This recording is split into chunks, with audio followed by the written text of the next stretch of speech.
दोस्तों नमस्कार। आपके प्यारे से YouTube channel the learning express में आपका फिर से स्वागत है। हम यहाँ पे प्रकृति के बारे में थोड़ा संक्षिप्त में ज्ञान प्राप्त करेंगे। जो संक्षिप्त में बातें हैं तो आइए जानते हैं। जब हम कभी भी कहीं जाते हैं या अपने घर में ही कुछ ले लें, तो कई वस्तुएं हमें नज़र आती हैं। ऐसी वस्तुएं जिनका आकार, आकृति और बनावट भी अलग अलग होती हैं। सभी वस्तुएं अलग अलग होती हैं। जैसे कॉपी ले लो, कॉपी की साइज एकदम क्यूबाइड की रूप में होती है। जैसे आप रोटी ले लो, एक सर्कल के फॉर्म में होती है ना।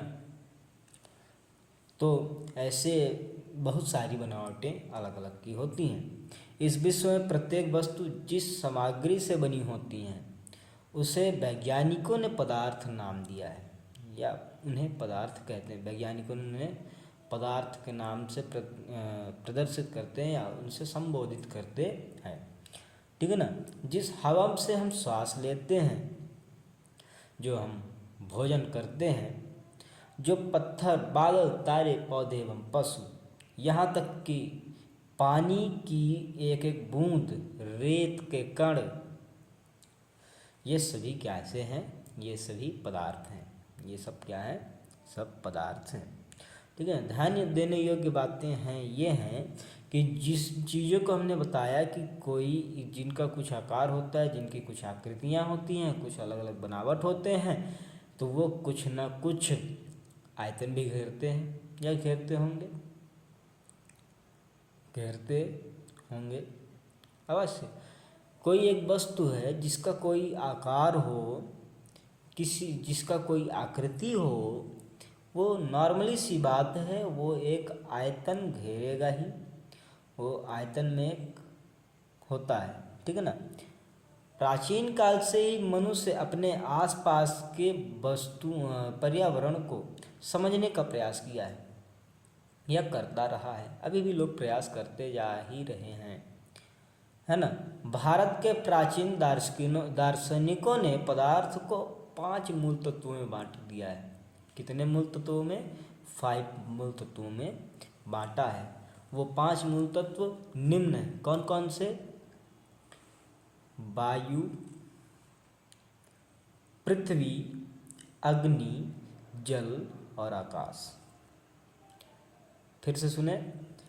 वायु, पृथ्वी, अग्नि, जल, वायु, पृथ्वी, अग्नि, जल और आकाश। ये सब से मिलकर के पंच तत्वें बनी हैं। ये सब मिलकर के पंच तत्वें बनी हैं और इन्हीं पंच तत्वों से सही वस्तुएं बनी हैं, है ना। और चाहे वो सजीव हों, चाहे वो निर्जीव हों, चाहे वो जीवित प्राणी हों या जीवित कीड़े मकोड़े हों, कुछ भी हों, या चाहे वो निर्जीव हों जिनमें कोई जान ना हो, है ना।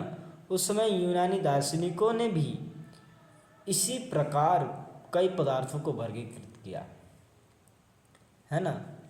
आधुनिक वैज्ञानिकों ने पदार्थ को 2 रूप में वर्गीकृत किया है। वो 2 रूप कौन कौन से हैं? भौतिक गुणधर्म और रासायनिक गुणधर्म। Physical properties and chemical properties में, प्रकृति में, केमिकल नेचर में इसको क्या किया है? दो प्रकार से वर्गीकृत किया है। तो भौतिक गुणधर्म और रासायनिक गुणधर्म के बारे में हम समझते हैं कि भौतिक गुणधर्म वो गुणधर्म होते हैं जिनके आकार, आयतन, आकृति में ही परिवर्तन हो। इसके अलावा उसमें कोई भी तरीके से बदलाव नहीं हो। उसका आकार बदल जाए। जैसे एक हम एग्जाम्पल लेते हैं, एक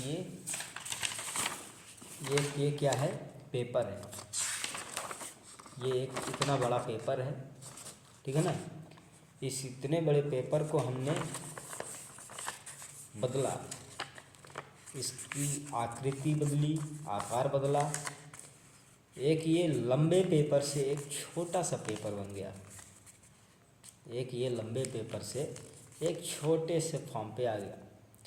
इसने आयतन इसका कुछ इतना रहा होगा, ये कुछ इतना घेर रहा था, वो अब आके कुछ इतने में घेरना शुरू कर दिया, छोटे से फॉर्म पे आ करके रह गया।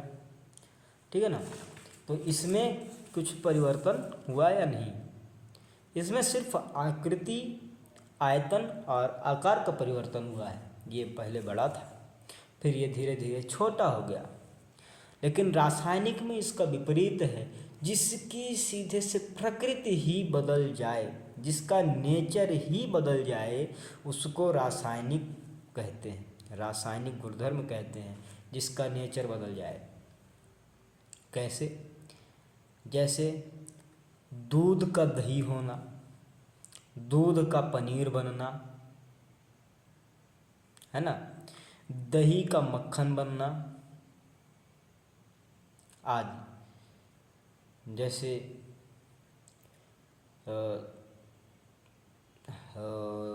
सब्जियों को जब उबाल दें तो उबल जाती हैं, तो उनकी क्या हो जाती है, प्रकृति बदल जाती है, वो कच्चे से पक जाते हैं, है ना।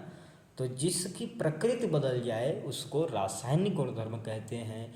जिनकी प्रकृति ना बदले, उसका जो सिर्फ आकार बदले, वो क्या कहते हैं, भौतिक गुणधर्म कहते हैं। दूसरी बात, रासायनिक प्रकृति में जो रासायनिक गुणधर्म होगा उसका आयतन में भी परिवर्तन होगा, उसके नेचर में तो परिवर्तन होगा ही होगा, नॉर्मल सी बात है। उसके आयतन में भी परिवर्तन होगा। हो सकता है कि जो पहले ज़्यादा रहा होगा 1 लीटर से, हो सकता है कि कम बने। 1 लीटर दूध से हो सकता है दही 1 लीटर हो जाए, लेकिन हो सकता है उससे जो मक्खन निकलेगा, जो मट्ठा निकलेगा, मट्ठा हो सकता है ज़्यादा भी हो सकता है, या उससे कम भी हो सकता है ना। तो ऐसा करके इसमें कुछ हमने आपको बताने की कोशिश की है कि पदार्थ क्या होते हैं, इनको कितने भागों में बांटा गया है, ठीक, कौन कौन से भागों में अभी के टाइम पे बांटा गया, पहले कैसे बांटा करते थे, इसके बारे में भी हमने संक्षिप्त में जानकारी ली है। विस्तृत जानकारी और आगे पढ़ेंगे तो लेते रहेंगे। ठीक है, तब तक के लिए धन्यवाद।